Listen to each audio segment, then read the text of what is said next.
coming to you from Croatia. I flew from San Francisco to Paris, Paris to Zagreb, and then drove 3 hours down here to the south of Croatia in a town called Šibenik. I'm tired. I've been traveling for about almost an entire day. And the problem is the gig's in 18 hours and I don't have a saxophone.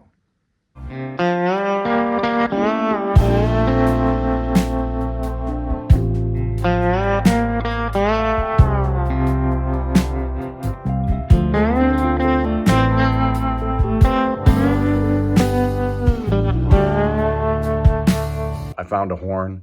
My thinking was, what is the one band that needs to have a baritone saxophone? A big band. So I Googled Šibenik, Croatia big band and found one, DM'd every sax player in the band and explained my situation. They showed up to sound check with two horns. I got my horn back. We'll never forget this show. We were in this beautiful castle looking over this gorgeous harbor. Then a thunderstorm rolled in halfway through the show, and you do not want to be at the highest point in town holding a metal object.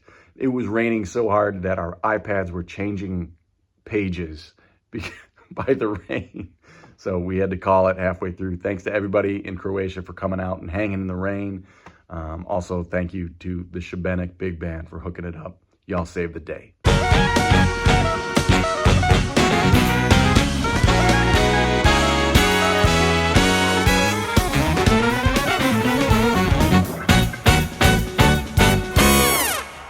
Mid-tour, Cory liked to pull out a tune that we haven't played for a while, and Hungry was one of those nights.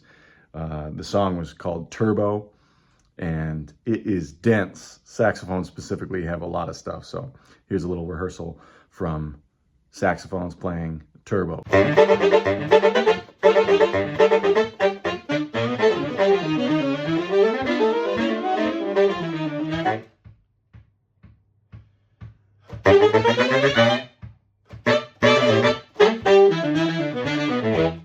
So a lot of times the biggest gig of a tour is preceded by the worst day of travel, and that is certainly the case here in Rotterdam in the Netherlands. Woke up in Czech Republic, long drive, flight, another drive, 3 a.m. lobby call, and just found out that the gig tonight is on the biggest stage. It's actually not, it's an arena, so.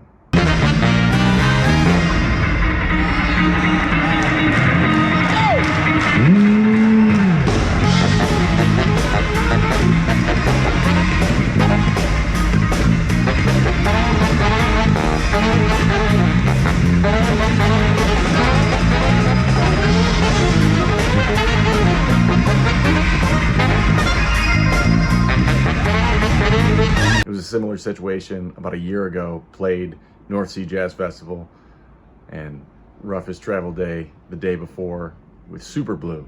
That was with Kurt Elling, Charlie Hunter, and Butcher Brown. Super band. I'm sticking to my girl till my work is done. Yes, I'm sticking to my girl till my work is done. Baby, I'm sticking to my girl till my work is done. I'm sticking to my girl till my work is done. Huntertones' last European tour, the biggest gig, one of the last gigs we played, horrific travel day, and we arrive in Cologne, Germany, and the hotel's not ready, and then we find out that it's going to be live on German television. So we rose to the occasion.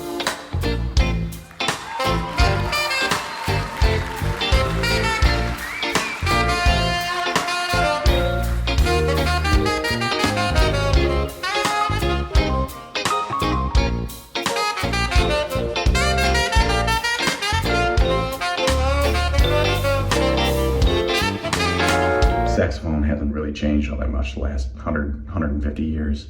In the 20s and 30s, the tuning got pretty much nailed down, and then 40s and 50s, the keywork ergonomics got perfected to what they are today. And the biggest invention was adding a note to the Bari sax. Typically, all saxophones go down to a low B flat, but they decided to add a low A, which on an E flat instrument, which the Bari is, that's a concert C. Low C, it's a pretty important note in Western music, so they decided to make that a regular thing. I mean, Huntertones tune, Golden Tulip, I'm playing low Cs all over the place. Grid Generation, playing low Cs all over the place. Anyway, it's an important note, so I think it's worth changing the whole ergonomics and the whole system of the horn around that. So I think Adolph Sax would have really dug hearing Black Cow by Steely Dan honking out those low Cs.